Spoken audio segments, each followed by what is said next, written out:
Hey, what's up, everybody? It's your girl Star here from Stargazers Sports, and I am so excited. What's up to everybody in the chat? Quetta, I'm so glad that you're in the chat. And I also got your Cash App like 2 days ago, I think so, or yesterday. So thank you for that. I'm thankful for every donation that is given to my channel. Guys, I'm super excited today. Sorry for kind of how I look. It'll be a little different of a setup. Had a little bit of technical issues, but I still wanted to be able to bring you guys content this week, regardless of the technical issues. So where there is a will, there is a way. So as I said, I'm glad to be here with you guys tonight. Please, before we get started, please share this video, like the video, also subscribe to the Blast Music 247 YouTube channel. And then after you subscribe to my channel, subscribe to the Blast platform channel, then go over to my channel on YouTube, Stargazerz Sports, and subscribe and turn on your notification bells so that you know when I'm going live.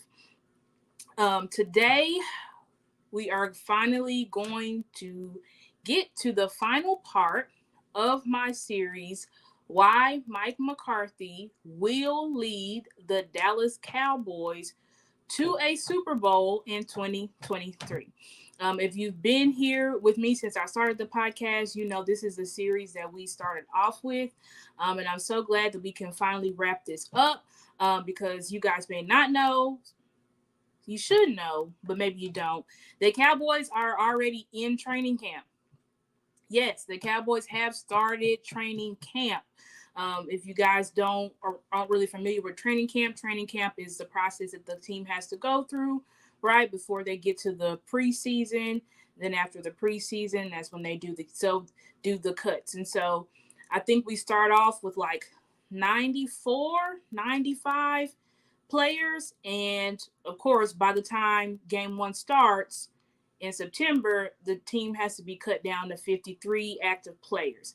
So this is the time that players are competing. They're putting it all on the line to make the team. And if they can't make the 53-man roster, then at least they could make the practice squad. But there will be some people that are present in camp that won't even be on the practice squad or the team.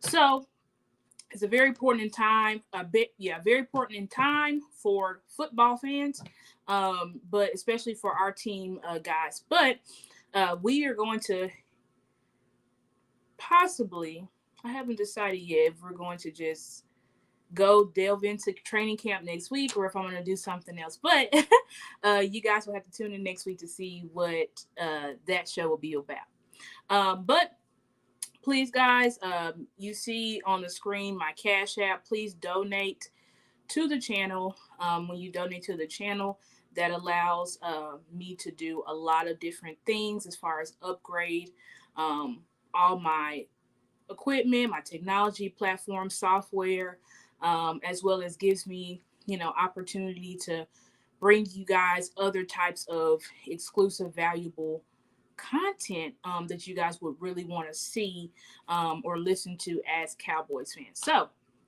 I'm really thankful for everybody who is in the chat tonight. And now, without further ado, we are going to go ahead and get into the presentation Thank you so much. So glad that we have Veep in the background, that our vice president that can help me control the slides, since I cannot do it for myself today. And then also, guys, if y'all can give me a second, let me see something.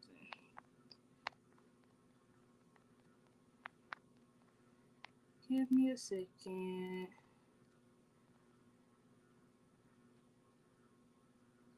Okay. Anyway, so we're going to go ahead and get into it. Why Mike McCarthy will lead the Dallas Cowboys to a Super Bowl in 2023, Part 4. Again, this is the final part of this series. This is one of the most important parts of this series. So please listen up.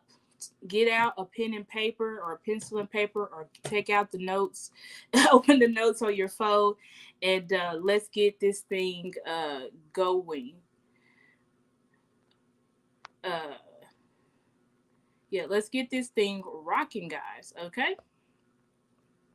So, Veep, if you can go ahead and go to the next slide. All right, here we go. So,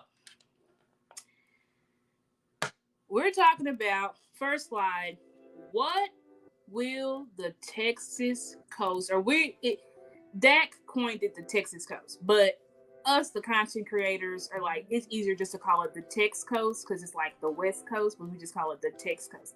So what will the Tex Coast offense look like? And basically, it's going to be a combination of the Air Coryell system, which is Kellen Moore's system, right? If you guys don't know who Kellen Moore is, Kellen Moore was our, Kellen Moore was our, sorry guys, he was our offensive coordinator. Now he is the offensive coordinator for the Chargers. But anyway, so it's going to be a combination of the Air Coryell system with West Coast principles, which the West Coast system is Mike McCarthy's system. Okay, so I want to read you guys an excerpt of this article that I pulled.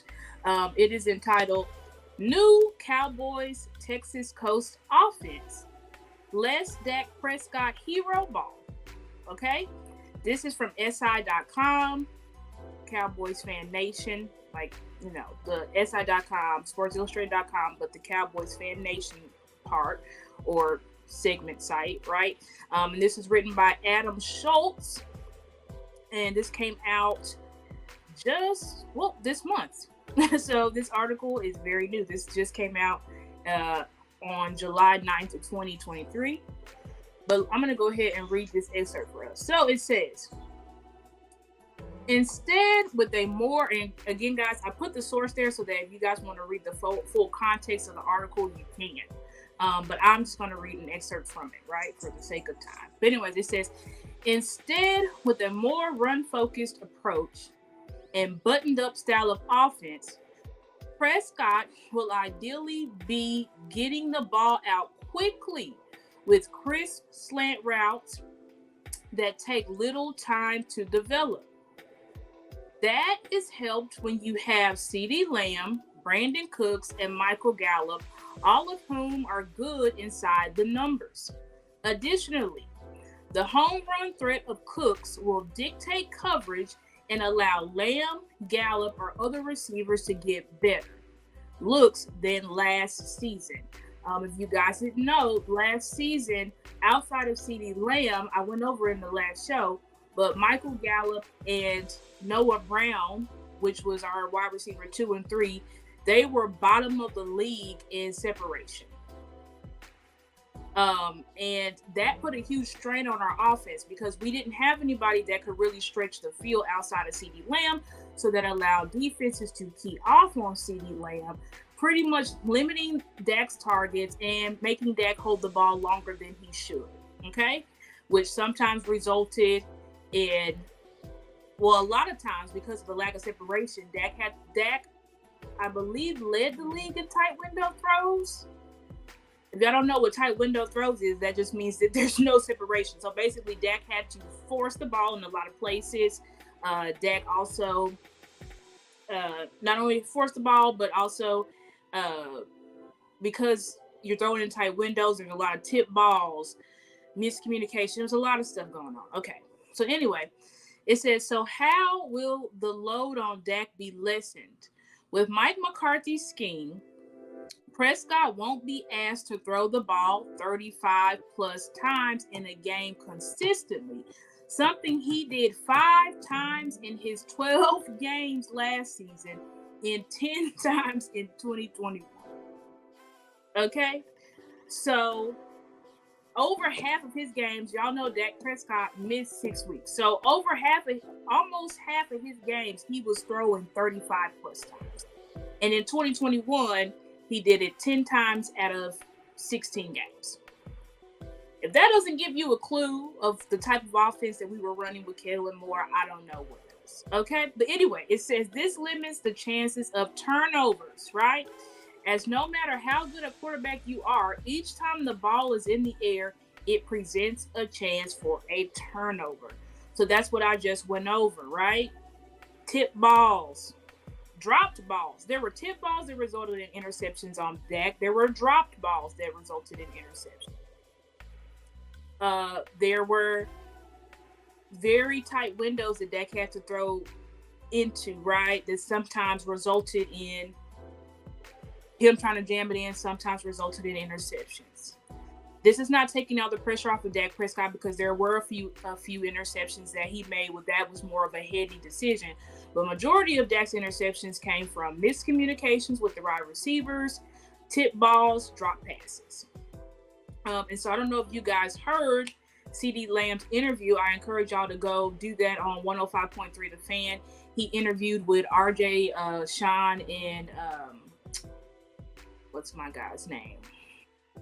I forgot his name right now. I can't believe. But it's on RJ and Sean's show. They interviewed CeeDee Lamb, and he really talked about the communication issues, and that was a big. Basically, CeeDee Lamb said exactly what I just told y'all: communication, drop balls, tip passes. You know, those were the majority of the reason for why Dak Prescott had those freaking interceptions. Right? So, anyway, if we could go ahead and go to the next slide. Okay, so I said that the Texas Coast offense is going to be the Texas Coast offense is going to be a combination of Air Coryell system and West Coast, right? So here I'm going to explain to y'all what these systems are, because of course that's not going to mean that if y'all don't know what these systems are, y'all might be familiar with the West Coast because you've been hearing about that more. Mike McCarthy's West Coast, right? And remember, if you've been listening to me, I told you that Mike McCarthy is a third-generation protege of the great Bill Walsh, who led those 49ers teams in the 90s, won 3 Super Bowls, coached Joe Montana, right? So I had to go over the principles here so that you guys can get a feel and an understanding of it. But before I do that, I think I want to go ahead. Actually, I think I'm gonna stay on track. So, because I wanted to go over something, but I think I might want to show y'all a clip of something. Just so we can determine the difference. But honestly, Veep, can you help me do something? Can you click through the slides real fast, because I want to see something. Okay, hold on.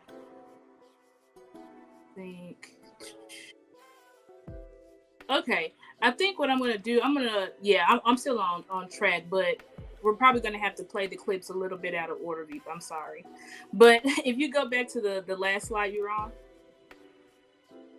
Yes, this.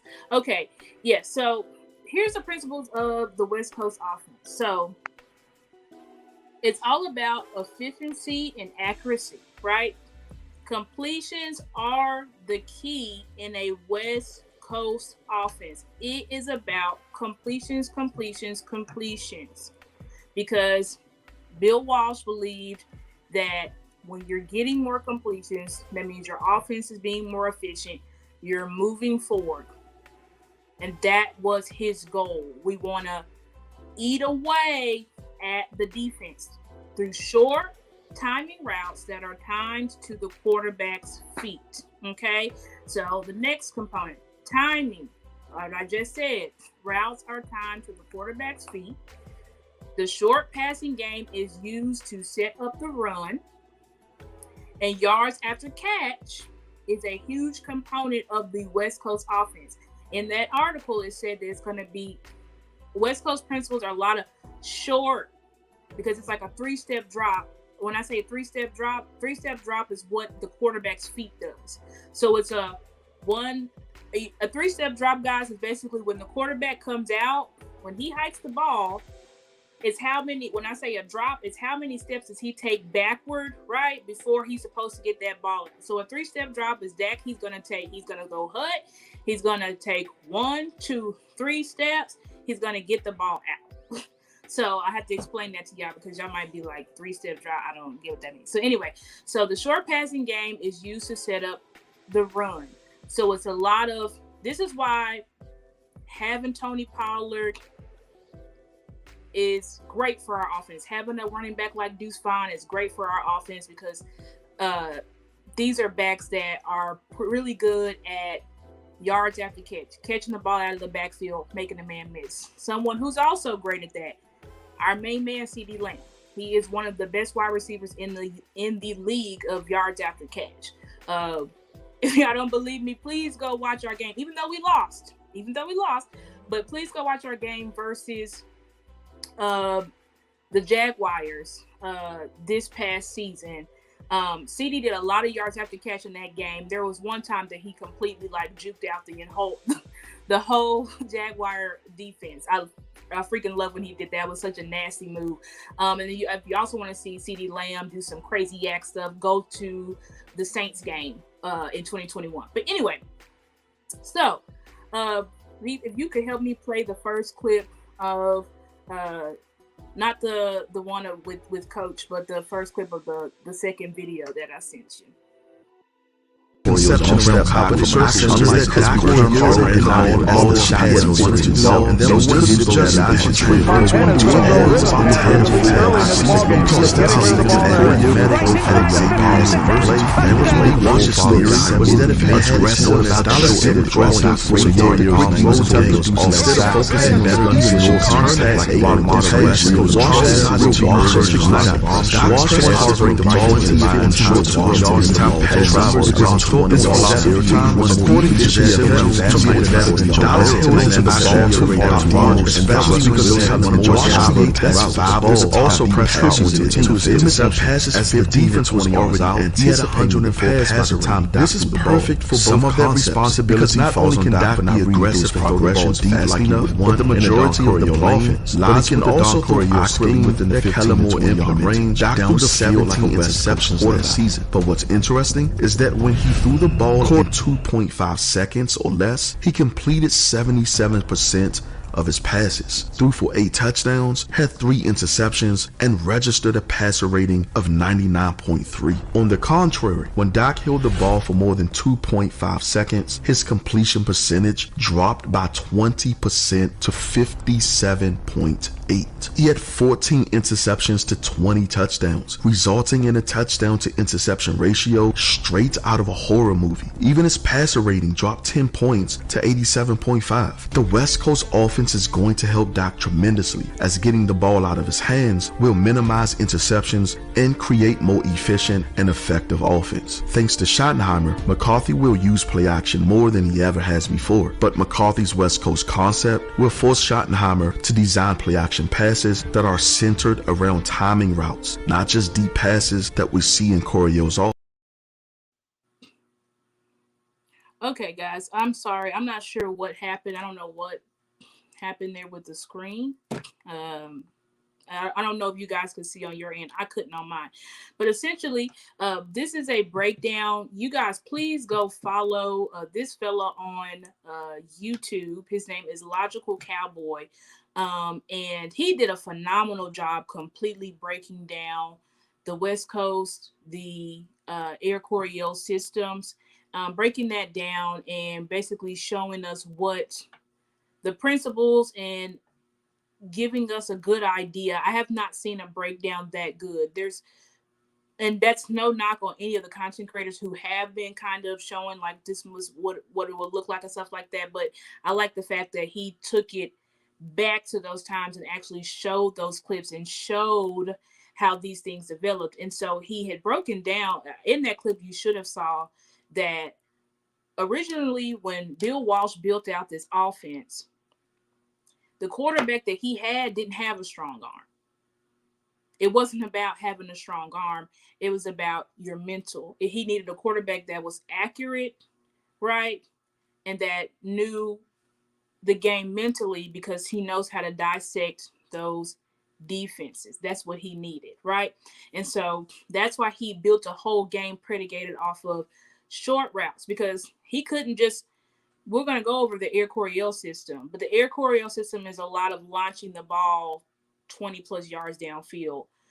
Walsh did not do that because he did not believe in that, right? He believed in efficiency and accuracy, the way, and he didn't have a quarterback. He didn't have a quarterback with that elite arm talent, which is why now it seems like in today's NFL, quarterbacks are only graded by arm talent. Because I keep seeing lists where Justin Herbert is like top 5 in the league.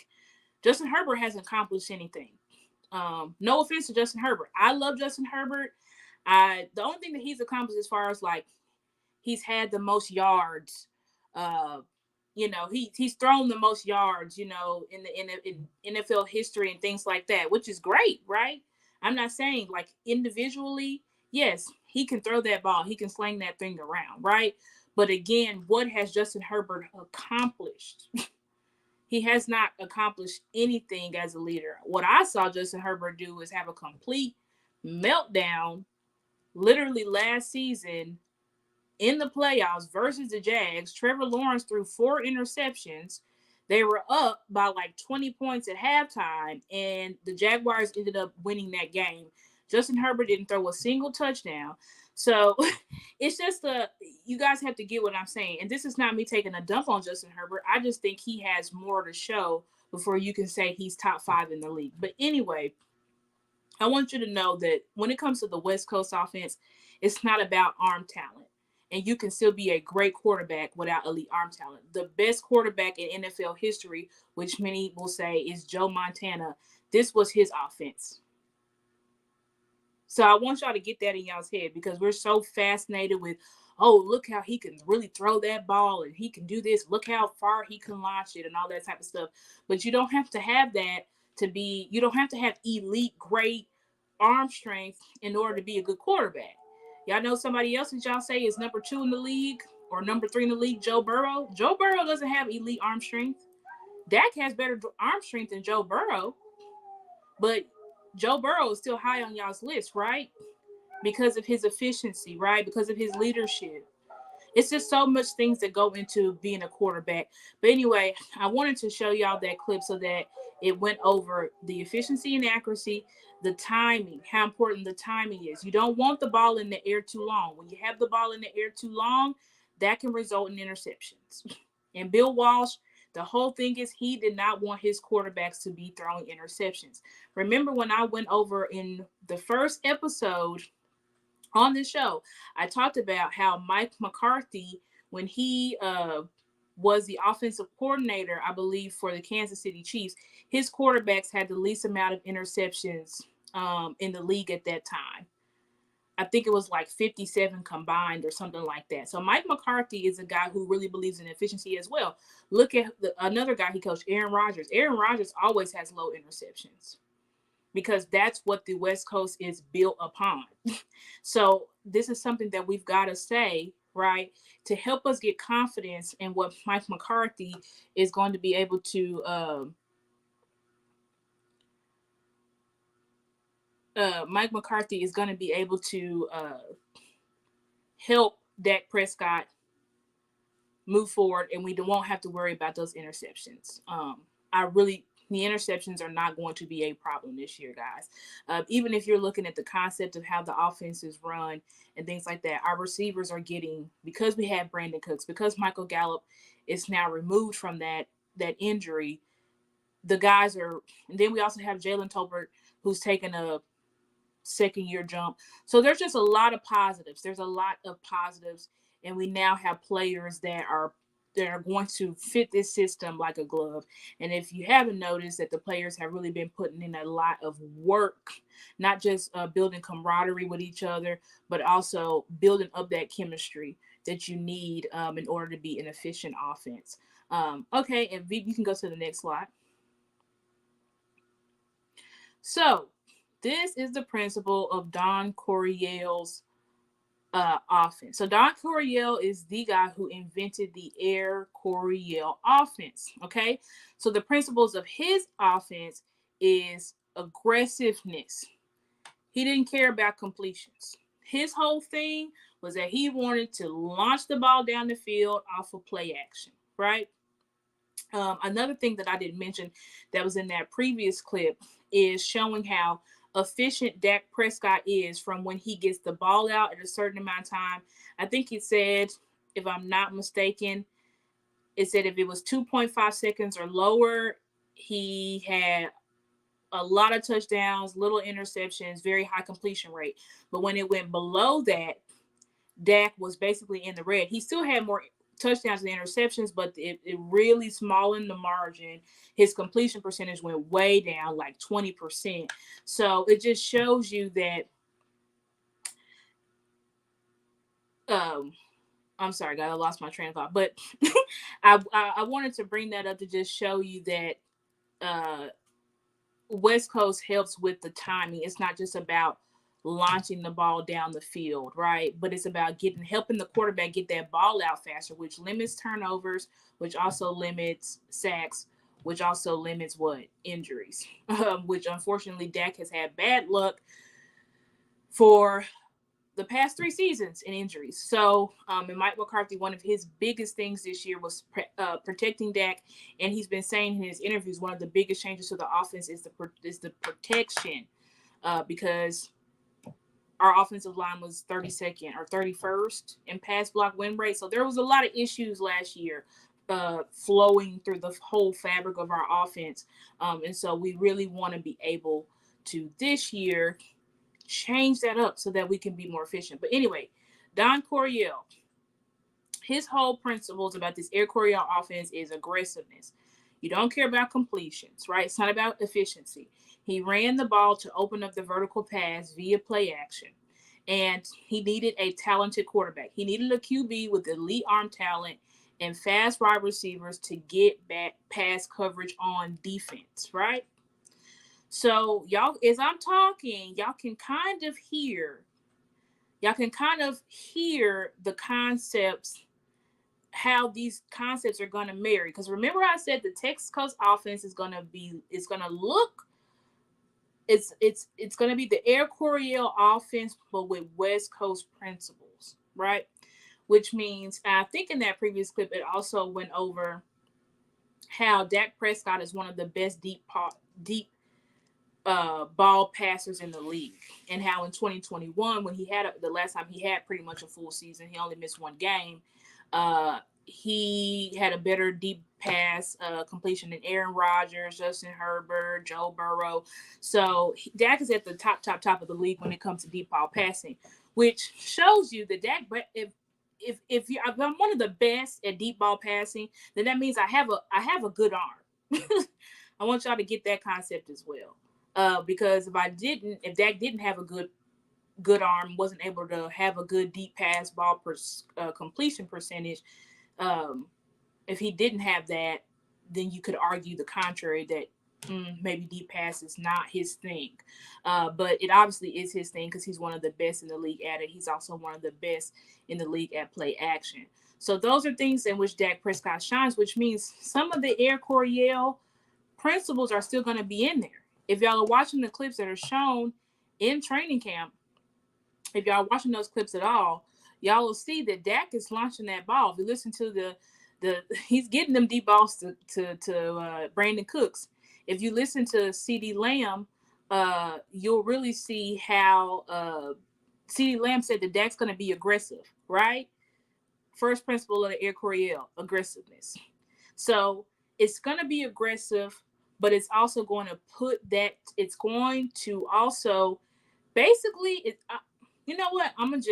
we're going to take a break here, and I'm going to bring it all together.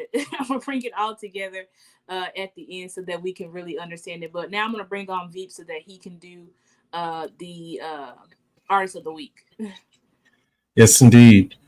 Everybody, the Blast Artist of the Week is sponsored by the Lee Law Firm. If you are looking for any legal assistance in the Dallas-Fort Worth area, you can look up the Lee Law Firm. You can find them on Facebook, but there's also information in the commercial that will be after the video.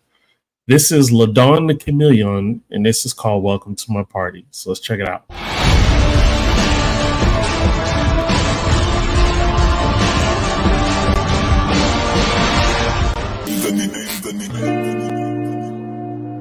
Lucky, turn me up.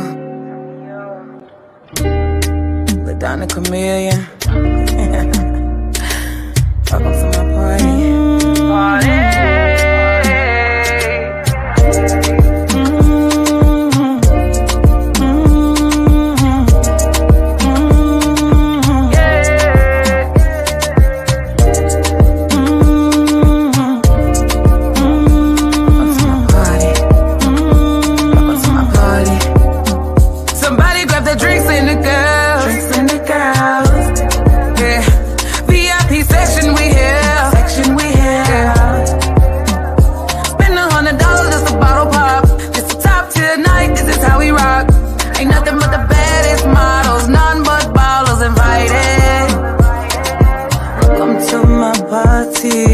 Welcome to my party. Welcome to my party. Welcome to my party. Welcome to my party. Welcome to my party. Welcome, Nella. Take 2, 3 shots from the bar if you're single. 2, 3 shots. We bout to party like no other. No other. If you a dancer, baby, move your body. If it's your birthday, take a shot of some clear. You can't be shy, we bout to turn up in here. Tonight don't owe me nothing but a good time. Don't mind me, I'm feeling so good. I'm just catching the vibes. I'm just catching the vibes, the vibes, the vibes.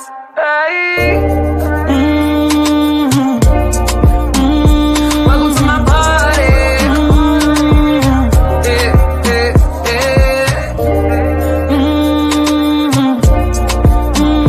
Welcome to my party. Oh, well on the hips like oh, well on my body. Oh, I move my body to the side. He like it. Oh my God. Oh, where are the hips like oh, where are my body? Oh, I move my body to the side. He like it. Oh my God. Welcome to my party.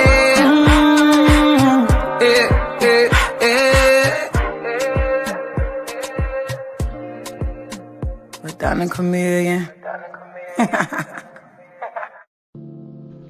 The Lee Law Firm. The Lee Law Firm. It is a law firm for those in the Dallas-Fort Worth area seeking a holistic approach to solving their legal matters. Just some of the legal services the firm provides. It's divorces, custody suits, child support, and adoptive child services, criminal defense, DUI defense, wills, trust, power of attorneys, and many, many more. You can contact the Lee Law Firm. The Lee Law Firm. And make sure that you say the word blast when you speak to the Lee Law Firm representatives and receive 10% discount on your initial retainer to hire the firm. Yes, indeed. And that was LaDon the Chameleon with Welcome to My Party, Memphis' Own. And if you are an independent artist or even a spoken word poet or up-and-coming comedian looking for some exposure, you can go to blastmusic247.com and register as an artist. But also, Blast needs fans. So if you're a fan of great music and would like to hear more, definitely go to blastmusic247.com and register as a fan and have access to great music. All right, back to you, Star. Thank you so much, Veep. Veep, can we see if that second clip will work? If it doesn't, if it blacks out again, then we can just move on. Conception of how the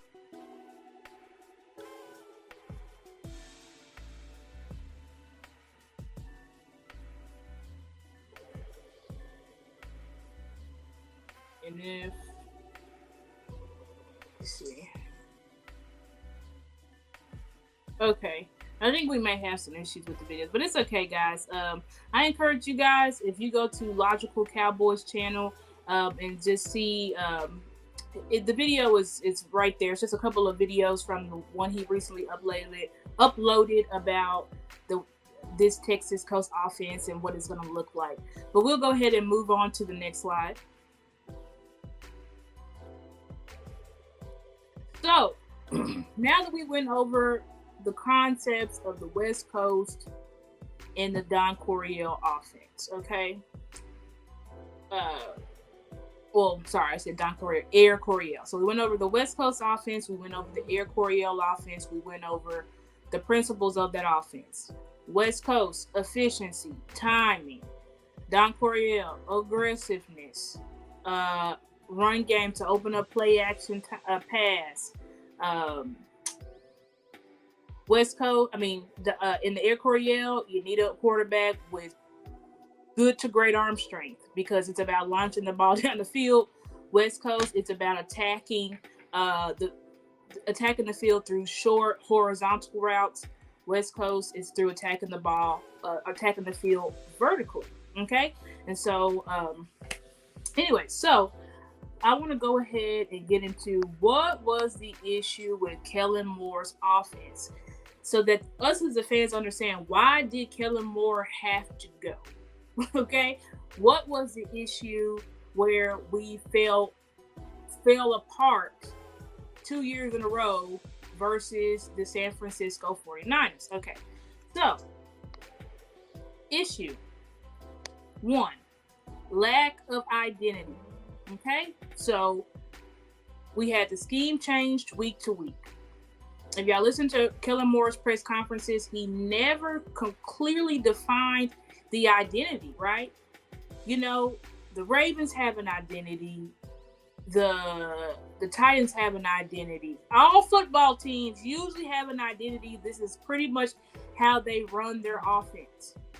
But our offense was different from week to week because Kellen Moore did not have an identity. His identity changed based upon what the defense gives you. That's what he based it upon. We're going to aggressively take what the defense gives us. So basically, whatever the defense leaves open, that's what we're going to attack, okay? But the issue was that smart defensive coordinators countered this by disguising coverages. Y'all remember the Cardinals game in 2021? 49ers game. The Broncos game in 2021. Defensive coordinators started to disguise their coverages, right, to which caused Dak to hold the ball longer.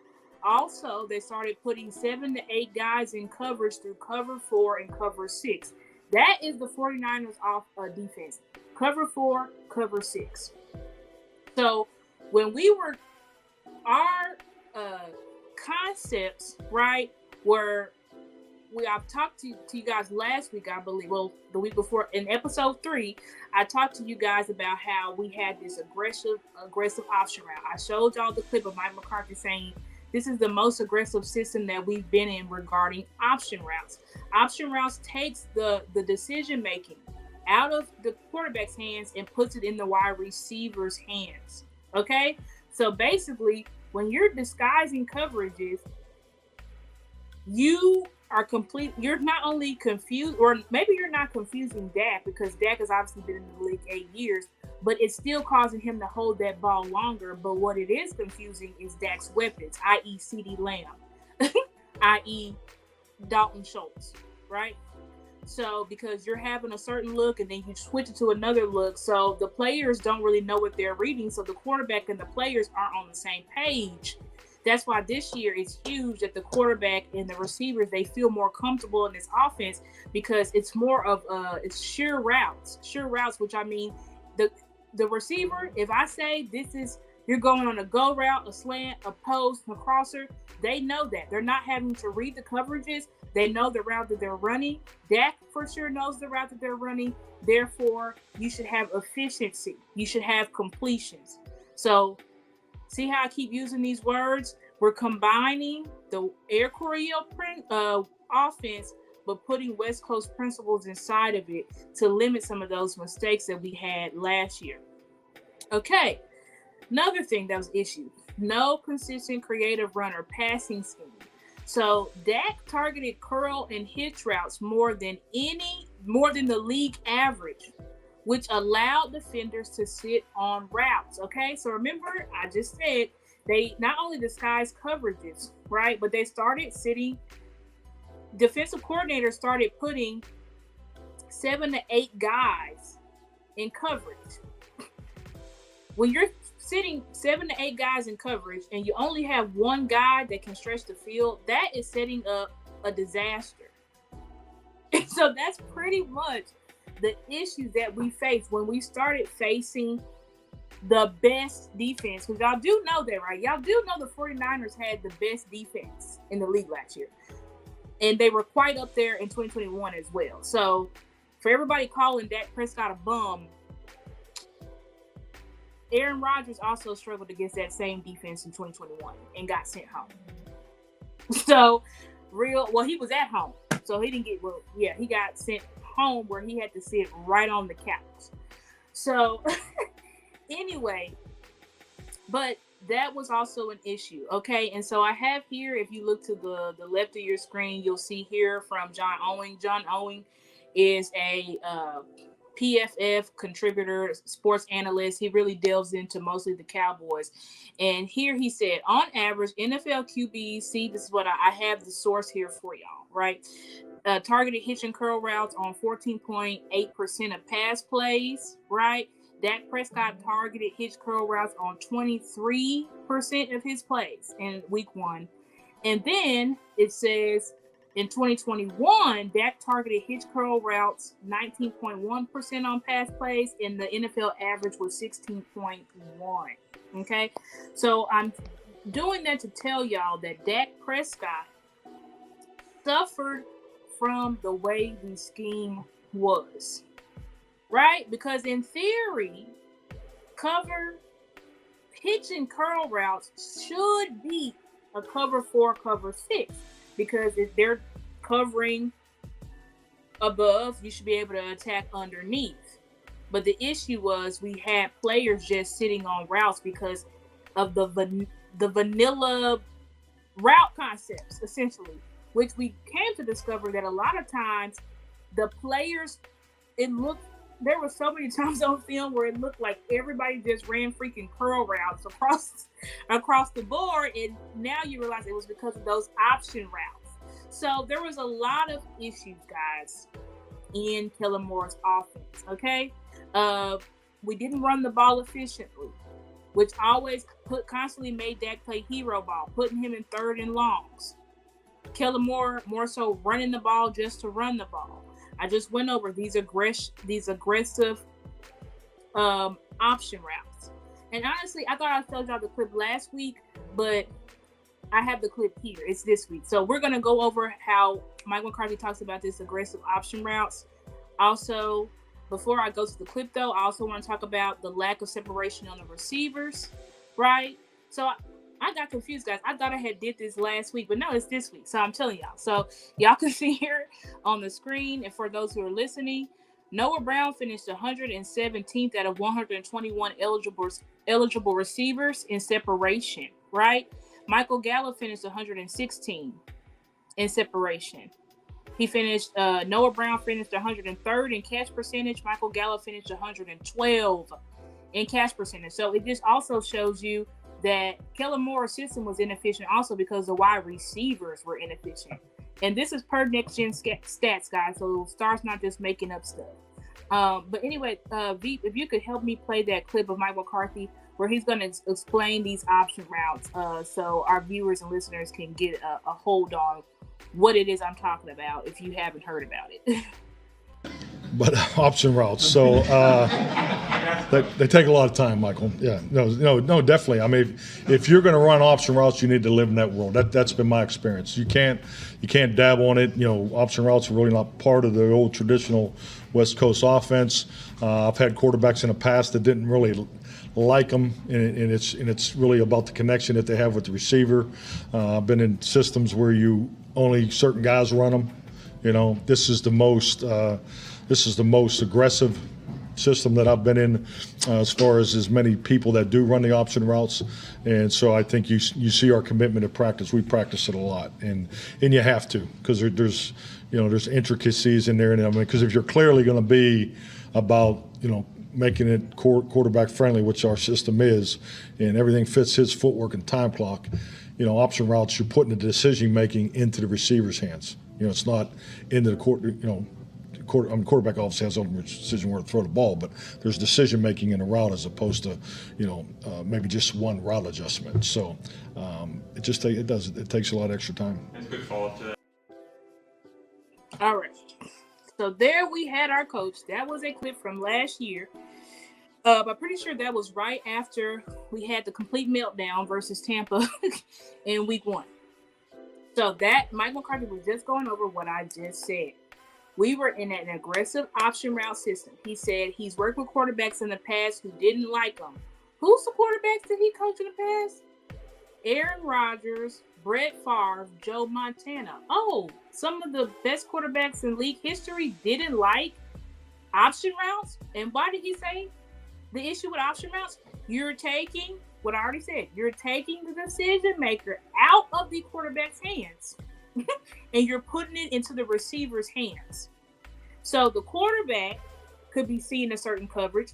The receiver is seeing another coverage. Therefore, Dak throws the ball because he's thinking you're going to cross face. But cross face, which that means cross in front of the safety. But the receiver saw something else, so he goes behind the safety. But see, when we see that in the game, we just say,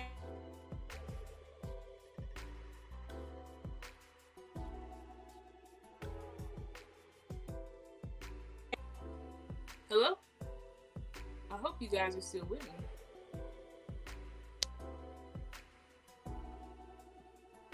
Are you guys still with me?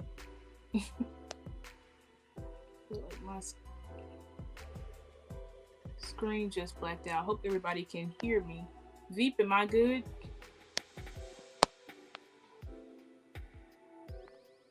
Let me see here. Okay, just making sure. I couldn't hear the background music anymore, so I didn't know if I was cut out of the show. But anyway, so Mike McCarthy's going over how he's never been in this type of situation with these types of aggressive option routes. He said usually it's reserved for one receiver. Y'all know Romo used to run option routes a lot with Jason Witten, but he said it really takes the quarterback and the receiver having that type of chemistry in order to be able to run them efficiently. We, however, had Jalen Tolbert trying to run option routes, Turpin, Michael Gallup. So there was a lot of issues, guys. But I wanted to show y'all that clip so that y'all understand, the viewers and the listeners, y'all understand what was it last year. Why did we see the uptick in turnovers? Why did it seem like Dak and CD just like, what are we doing here? Y'all remember those 2 interceptions in the Green Bay game? Both were off of option routes. Y'all remember the interception in the 49ers game? The first one that Dak, well, no, it was the second one that Dak threw. That was off of an option route. Okay, so that's the issue. That's why I said now our offense, we're taking that out and we're putting Dak back in the driver's seat. Something beautiful that Mike McCarthy has just said today or not Mike McCarthy, sorry, CD Lamb. Y'all please go listen to that interview. We might have to do a breakdown on that interview, but he talked about how now Dak is in full control of the offense. It's now his offense. Everything, Brian Schottenheimer's been talking about it. Everything's going to be tied to Dak Prescott's feet. No more guessing. The players are going to know where they're supposed to be. Dak is going to know what they're supposed to be. Therefore, we're going to have high what? Efficiency. High what? Completion percentage. Those are those West Coast principles I'm talking about, right? Which is still going to allow Dak Prescott. He's still going to be able to be aggressive off of the play action, which is his strong suit. Play action, deep ball passing. He's still going to be able to do that, but he's now going to be in a system with surety and not guessing and not having multiple of his weapons taking the decision, taking the keys away from him. All right. But anyway, Veep, if you could help us go ahead to the next slide. Okay, so how will Mike fix this West Coast? Fix the West Coast. How will Mike fix the offense? That's what we want to know, right? So let's go over it. So number one, this is what y'all should take. Go ahead and get your pen and paper out. So number one, how is Mike going to fix the offense?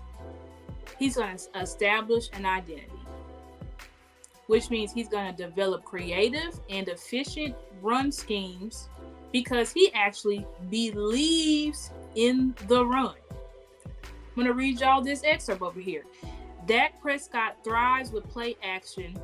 Will Cowboys use him more? Okay, this is from Cowboys Wire by Reed Hansen. This is another article that just came out in 2023. Okay, and just came out this month. Said 2023, but just came out this month as well. And it says Dak Prescott was especially efficient with play action in 2022, logging a higher passer rating, big time throw percentage, average distance of target, touchdown to interception ratio, and overall time to throw compared to his standard non-play action numbers. This is per PFF tracking. Okay, it said in 2022, Prescott used play action on 27.2% of his dropbacks, second most in his career. While that represents an upward trend, it's still at a rate less than every other starting QB in the NFC East. In fact, it was even less than what Cooper Rush posted in his stint as the top signal caller in Dallas. Okay? So that article is saying Dak is what I already said. One of the best quarterbacks. He is extremely efficient, accurate, great off of play action. Okay. And they said that even though he had a higher percentage, that was the second highest he's ever done play action. Isn't that crazy? How can you be one of the best quarterbacks at something and you're not leading the league? You're actually below the league average. If that just does not tell y'all the dysfunction of the type of offense that Dak Prescott has been in, how he's been running an offense that really hasn't been predicated to his strengths, I don't know what is. Okay, but anyway, so Mike's going to establish identity. He's going to do what team does best, which means he's going to put Dak in those positions where he's still going to be able to do the play action, launch that ball down the field. All right, but also putting the keys back in his hands so the wide receivers are on the same page as him. Okay, so not only establish an identity, okay, but also eliminate these aggressive option routes. So what I said, players will know where to be and can play fast instead of having to read coverages. And then Mike, what did I say? What did CD just say today on his interview? We're putting Dak in control.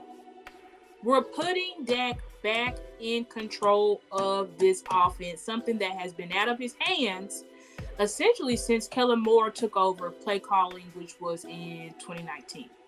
Okay, so I say routes will be timed to his feet, so ball will be out faster. which will decrease sacks and interceptions.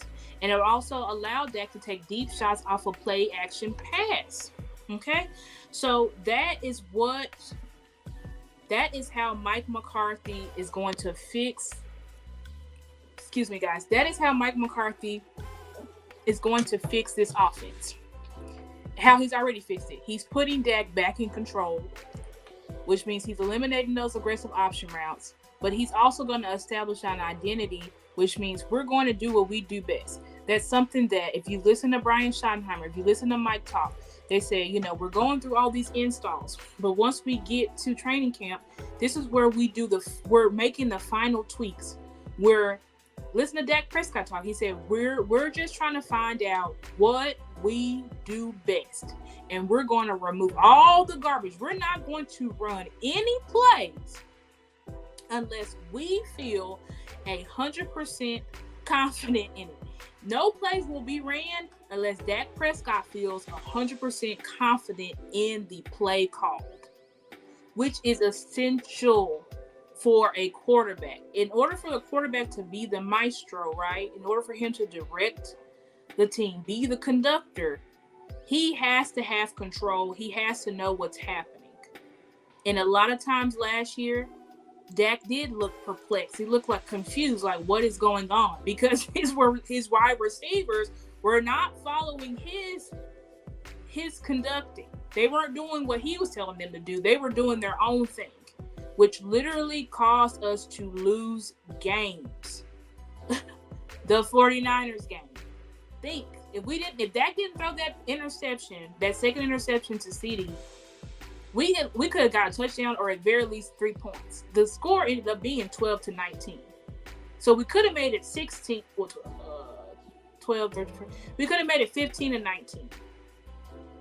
Just right there alone.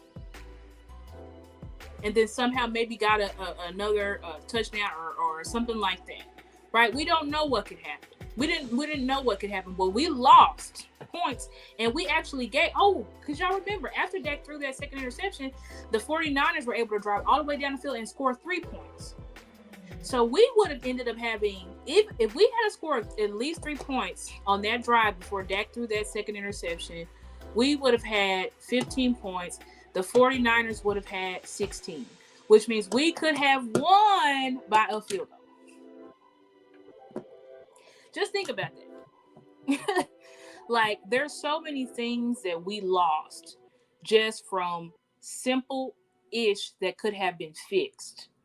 But we had an offensive coordinator that stuck to his guns in the way that he wanted to run things and didn't think about altering his scheme and things like that for what was best for Dak, for what was best for the offense. And that is ultimately why Kellen Moore is out of here. And now he is the Chargers offensive coordinator. And, I wish him the best because I don't want to see Justin Herbert fail. So, I wish him the best. I hope that they're able to, do something over there in Chargers land. But what he did to us is stole two. I don't care what you say. I don't care if Kellen Moore is amazing this year. What he did do here in Dallas was stole actually 3. Yeah. 2020, I don't put that against him. We lost that. But 2019, 2021, 2022, he stole those seasons from us. From the issues that I just went over previously on the last slide of what was his issue, these aggressive option routes, not having identity, not having your quarterback who's one of the best at play action and deep ball, not having him attempt those shots. Continuously having your quarterback throw into tight windows and throwing into coverage with 7 to 8 people. Continuously having your quarterback target curl and hitch routes, which eventually just allowed the defense to just sit on routes and literally tee off on Dak and tee off on the receiver. So, yeah. All right, Veep, help me get to the next slide. All right. So here is the last slide that we have, everybody. So this, I said get your pen and paper out in the previous slide, but you need to get it out for this. These are my 5 reasons Mike McCarthy will lead the Dallas Cowboys to a Super Bowl in 2023. Okay? So number 1, historical roots. I don't know how many times I can say. I'm looking directly in the camera, you guys. Mike McCarthy is a 3rd generational protege of the great Bill Walsh, one of the founder of the modern day West Coast offense. How? Because he came in under Coach Paul Hackett at the University of Pittsburgh, followed him to Kansas City, where he became a quality control coach, where he was able to coach Joe Montana, right? So he has a historical roots, means he has the wisdom and the knowledge, okay, of the very foundation, the very foundation of the NFL, okay? So let's start there. Number 2, his tenure, what he's been able to accomplish. I told y'all, go back, if you want to know all that Mike McCarthy has done, go back to episode 1, and we extensively go over his tenure. But a couple of things that he did that stands out. 1, Mike McCarthy is a guy that's coached both sides of the ball. He's coached defense, he's coached offense. Okay? If y'all want to know how and when, go back and watch episode 1. 2, Mike McCarthy is the guy who literally put the Saints on the map. We attribute it to Sean Payton. We attribute it to Drew Brees. But Mike McCarthy is the one who led the Saints for their first playoff win in franchise history. Not Drew Brees, not Sean Payton. Right? Coached Joe Montana as the quality control coach, which means he spent all of his time as a coach delving into weeks and weeks of film, looking at defensive tendencies and all of this type of things, right? So then he goes over to Green Bay, coaches Brett Favre, coaches Aaron Rodgers. Aaron Rodgers gets 2 MVPs under him. Aaron Rodgers wins the Super Bowl under him. The only Super Bowl he's been able to win. He hasn't been back since. Okay? Number 2, evolution. Number 3, evolution. Remember how I went over how he went through the hiatus period? Most coaches don't do that. Most coaches, look at Frank Reich. Look at who else just went straight from team to team. Frank Reich. There was another coach that literally just went straight. You don't take the time. You don't take the time to reflect. Mike McCarthy took the time in his hiatus in 2019 to reflect on the mistakes that he made, to improve. Remember, that's where he developed his concept of, if you call it, you got to install it. Which means if you're going to call the plays, you've got to install the plays, because the players need to know directly from the play caller, why are these plays being called? And he said that's something that he wasn't doing at Green Bay, right? So he evolved as a coach, right? His evolution. He's not the same. Stop panicking and saying, oh, well, he did this in Green Bay and Mike McCarthy is a different coach than what he did in Green Bay. Just like Dan Quinn is a different coach than what he did in Atlanta, right? So let's think about that, right? Number 4, his preparation. Mike McCarthy has been preparing for this moment since 2019, before he even became the head coach. He put in the work. He put in the time. Unfortunately, he had a barrier in Kellen Moore before he could really put his imprint on this team and on Dak Prescott. But he's been prepared for this moment. He hired Brian Schottenheimer, his now offensive coordinator, before he became the offensive coordinator. Brian Schottenheimer been in the building since last season. Y'all think that there's a reason for that, right? They've been preparing for this moment. And then Number 5 is his grit. Remember, I told y'all in episode 1, Mike McCarthy is a Pittsburgh guy, is a son of a former secretary and a blue-collar worker, which his dad owned a restaurant. And his dad was also a police officer and a firefighter. And Mike had to work in that restaurant when he was a kid, sweeping floors and stuff like that. Then I remember how I told y'all, Mike McCarthy, how he got into the league, he didn't have a silver spoon in his mouth. Everything that he got, he didn't have any NFL connections. That's what I want y'all to understand. He didn't have any NFL connections.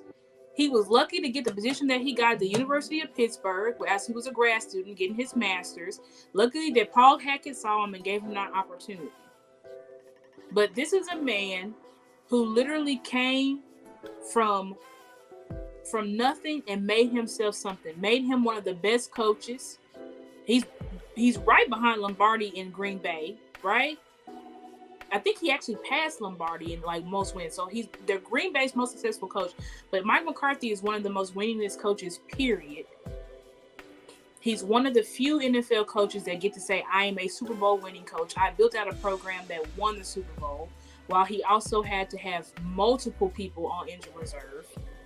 Like, Mike McCarthy is a guy that he's beat the odds. He's beat the odds. Look what he did just last year. We won our first playoff game in 30 years. He beats the grass curse and the blue jersey curse. He retires Tom Brady. We beat Tom Brady. We've never beat Tom Brady. So I want you guys to realize this, okay? So these are my 5 reasons why I know Mike McCarthy is going to lead the Dallas Cowboys to a Super Bowl.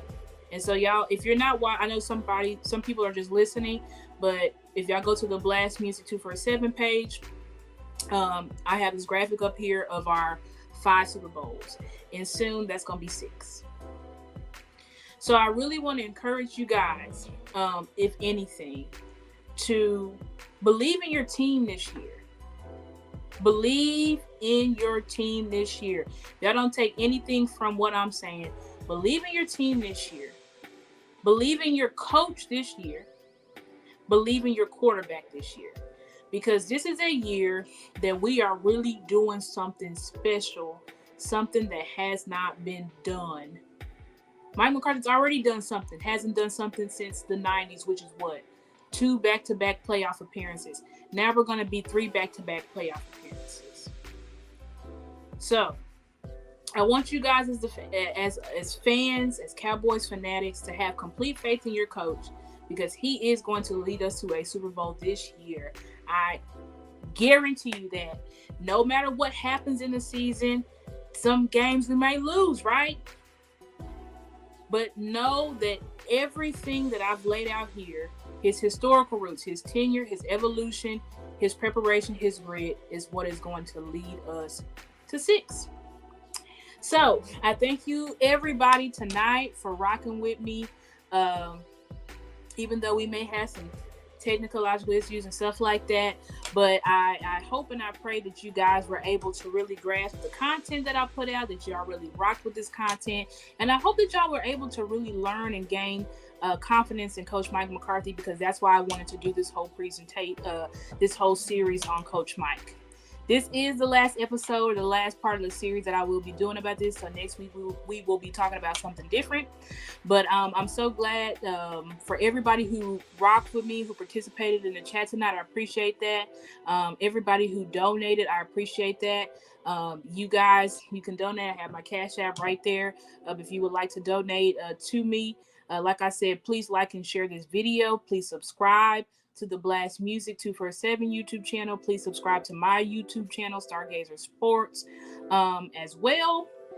And you guys should be able to see on there my various social medias and things like that. On Instagram, I'm Stargazer_sports. On Facebook, I am Stargazer Sports Media. And on Twitter, I am the Stargazer. But instead of an E, it's a 3 in Gazer, and then it's 2 R's at the end. And that is all I have for you guys tonight. Thank you so much. Love you guys, and y'all have a good night.